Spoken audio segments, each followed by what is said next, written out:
OFW ka ba? Ito ang good news. Pwede kang magkaroon ng sariling bahay through Pag-ibig Financing. Alam mo ba na ang mga OFWs ay automatic member ng Pag-ibig?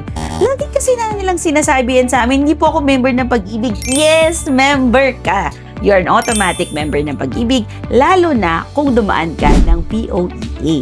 Kung hindi naman, huwag kang mag-alala. Pwede kang mag-instant membership sa Pag-ibig. Yes, pwede kang mag-apply through virtual Pag-ibig at ilagay mo lang doon ang job contract mo. At pwede ka nang mag-avail ng mga loans through Pag-ibig. Basta, syempre, huwag mo lang kalimutan magbayad ng iyong contribution. Pwede yan through GCash or sa malapit na embassy. Ang maganda dyan, kapag member ka ng Pag-ibig, pwede ka nang maka-avail ng mga loans like calamity loan, salary loan, at ang pinaka-perfect sa lahat, up to 10 million pesos na loan through housing loan. Ang ganda, diba? Ang bongga. At kung ready ka nang magkabahay, ang nauna mong gusto ay housing loan. Comment down below OFW house para masendan ka namin ng mga houses na pwede mong pagpilian through Pag-ibig Financing.